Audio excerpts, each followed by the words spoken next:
That electric drum kit that you have in the corner can be a lot more than just a great practicing tool. In fact, with a little bit of know-how, you can unlock an unlimited supply of different sounds that can be played from your drums and even recorded in the pro way. And that's what I'm gonna show you today.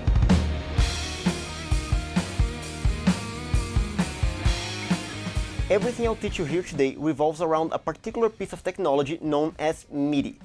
You might not be familiar with the term, but if you play an electric drum kit, which I suppose you do, you are already acquainted with it.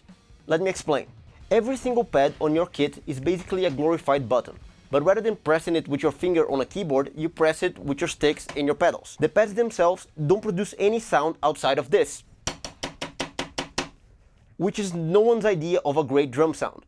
The drum sounds that you hear are actually coming out of this, the module, the brain behind the electric drum kit. And the pads are sending information to the module through these cables. And the type of information that they send is MIDI. But before we move forward, let me tell you that MIDI is a huge can of worms, and it has countless different applications. So my explanation here today will be extremely superficial, because I'll only focus on what you need to know in order to get your electric drum setup going. And if you want to know a little bit more about what MIDI is and what it can do outside of the realm of electric drums, please let me know in the comments.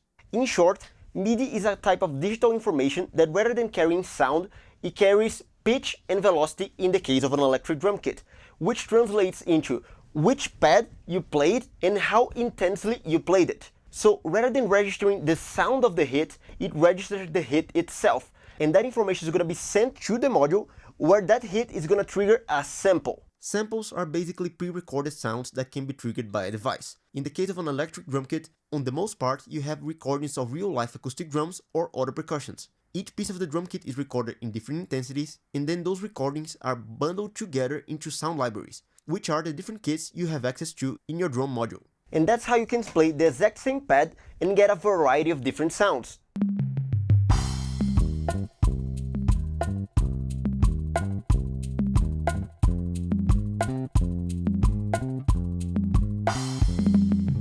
And that's exactly why having high quality sound libraries is one of the biggest selling points when it comes to higher end electric drums. But regardless of how good your drum module is, it's still gonna be limited in the amount of sound libraries it can offer. So that's why in order to unlock unlimited sounds for your electric drum kit, you have to go outside of the drum module. And for that, you're gonna need a computer. The first thing you need to know is that sound libraries are not exclusive to electric drum kits. In fact, there's an entire industry around them attached to the realm of music production. And that means that you can have access to any number of different drum kits, percussion sets, or any other type of sounds that you can think of by procuring different sound libraries. And since the topic of sound libraries is basically endless, I'm not gonna be diving deep on it today. But if you would like to know some of my suggestions of good drum sound libraries, I'm gonna be leaving some in the description of this video, and if you would like a more in-depth approach to it, let me know in the comments and we might create a piece of content dedicated to that exclusively. But here's the kicker, you can use your electric drum kit to trigger those sounds on your computer on the spot. Now, let's get a little bit more hands-on and let me show you what you need in order to get a setup like this going, and how to do it. The first thing you need is a way to send MIDI information from your drum module to your computer. Every electric drum kit that I know of has at least one of these two different types of MIDI output. This one is MIDI through USB, which will be the easiest, and this one is 5-pin MIDI, which is the one more commonly found on MIDI-capable music instruments. If your kit has the USB variant, this is the cable that you need, and if it only has the 5-pin MIDI, you will need a converter such as this. Now, in the computer, you will need to open your software of choice, in my case it will be Logic Pro, and here you will have to create a new channel and load your desired sound library into it. You will notice that somewhere in your sound library, there will be the option to choose the MIDI channel, and for this setup to work, just make sure that the channel that your kit is sending is matched to the one that the sound library is receiving. On my particular kit, which is the Roland TD17, that is done by going into the setup menu, scrolling down until you find MIDI, press enter, and well, there it is. One thing that you should be mindful of at this point in time is there is such a thing called MIDI mapping, which is basically the assignment of which sound is going to be played by which note, or rather, in the case of an electric drum kit, which pad. Having the correct MIDI mapping basically ensures that when you play the snare, you're gonna hear a snare sound and not a crash, or when you play the crash, you're gonna hear a crash sound and not a tom. You get the point.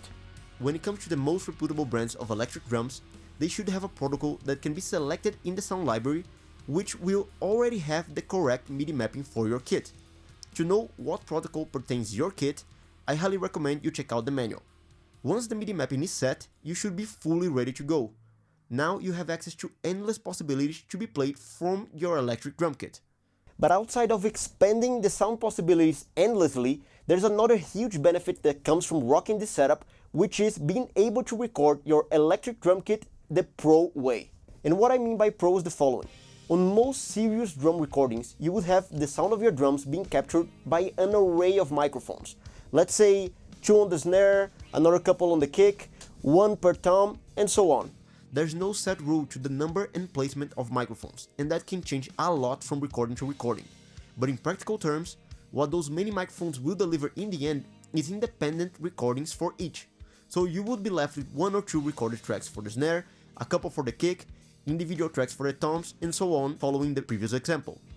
And later, on the mixing stage, the mixing engineer would have the possibility of working on those tracks also on an independent basis. He can lower the snare, raise the kick, EQ the toms, and do whatever else he feels he needs to do on each individual recording without having to affect the rest.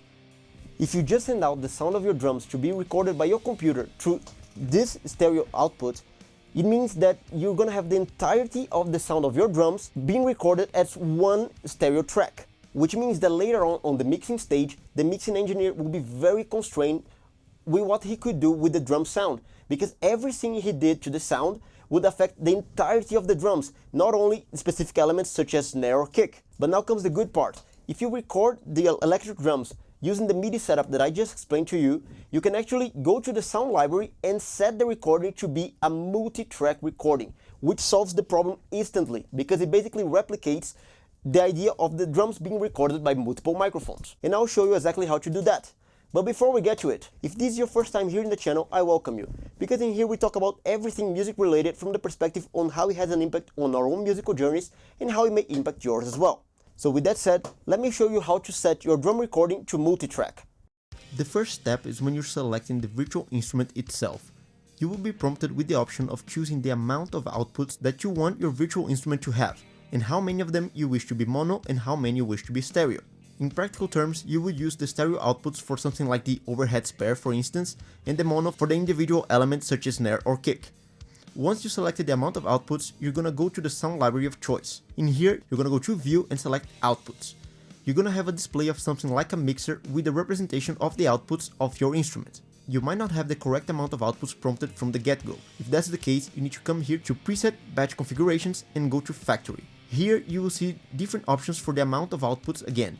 So simply pick the one that matches the amount of outputs you had selected previously. Now let's hide the outputs again.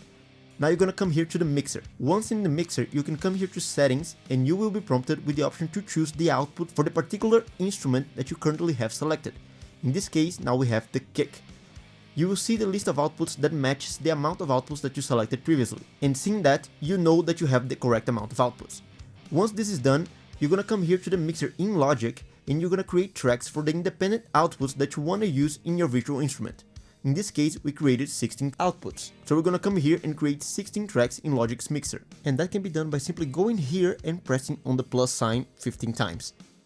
Now that you have your tracks, you need to go to your virtual instrument once again and you're gonna select different outputs for each of the elements of the kit.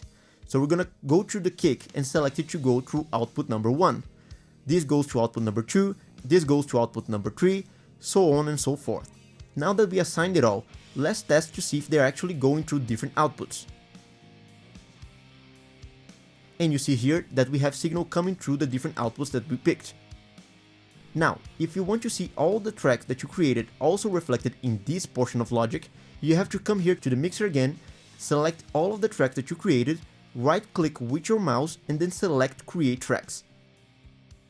This workflow that I just exposed to you pertains the use of Contact 7, the virtual instrument, in Logic Pro 11, the DAW. And on a different virtual instrument or a different DAW, you might find yourself going through different routes in order to achieve this, but the principles all apply the very same way. And there you have it, your electric kit going through the sounds in your computer in independent tracks. But now, I said that this technique unlocks an unlimited amount of sounds, right? I wasn't joking. Look, Mom, no drums. Come on, man. You can go as daring as you wish with this, but if you venture outside of the realm of drum sounds, you must be prepared to deal with an extra step in the process. Since, by obvious reasons, you won't have a standard MIDI mapping to play the phrase, "Look mom, no drums," that means that you're gonna have to do the MIDI mapping yourself. And to showcase that, I'm gonna share with you a real life example of something that I faced myself a few weeks ago to record some percussions for a track that Adam is producing.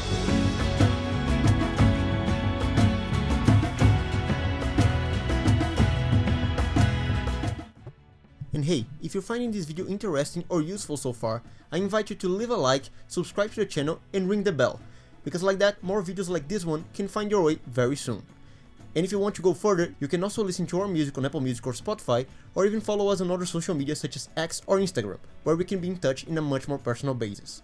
He wrote that track in question with a particular sound library for the percussions, and he liked that sound so much that he didn't want to change it. So in the end, what he wanted of me was that I record the percussions having the human element to the performance, but using the exact same sounds that he used when he was producing the track on his computer. And that's exactly what I did. Let me show you how. This is the sound library he used.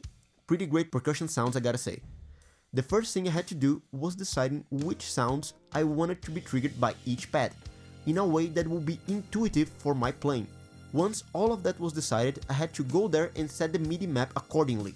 And to do that, on your sound library, you will have to identify which instrument, which sound is being triggered by which MIDI note. And to do that, if you hover your mouse over the particular instrument that you want to know, you'll see the name of the instrument, and then if you hover your mouse over the keypad that you have over here, you will see what key is triggering what sound. For instance, I can see here that the Dunumba, or however is that pronounced, is triggered by the key C4. So once you know what key triggers the sounds that you want to use out of the sound library, now it's time to move onto the drum kit. Because on the drum kit, you're gonna make sure that each pad is sending the MIDI note that corresponds to the virtual instrument that you want to be played by that particular pad. In my drum kit, that's done by going here into Other, and then in Other, you're gonna go down and you're gonna find MIDI note. Press on it, and inside of MIDI note, you are gonna see that each portion of your kit already has an assigned MIDI note to it, but you can change that MIDI note by scrolling the wheel while being on that particular pad. Let's say here the kick. So it's just a matter of assigning the correct MIDI note for each pad according to what you want to be played in your computer, and that's it, you should be ready to go. So there you have it. Even a very basic understanding of MIDI can already be a huge game changer when it comes to the use of your electric kit. And this technique may even allow you to use the kit for things that you never did before, let's say recording. But let me do a quick disclaimer when it comes to that note. When it comes to serious drum recordings, nothing beats the good old acoustic drum set. And for most scenarios, that's still what you should go for. But as I show you, there are very legit ways through the use of MIDI that you can use your electric kit to record and still get very good results. When it comes to the menu diving aspect of some of the explanations I just gave you, you might see some difference from kit to kit, but all of the principles should apply regardless. So tell me, what kind of kit are you rocking? Are you satisfied with it? What do you use it for? Just for practicing or for more stuff? Please let me know in the comments down below. And now before I go, there's just one more thing I have to say. Never let anybody tell you what to dream about. And remember that I'll see you when I see you.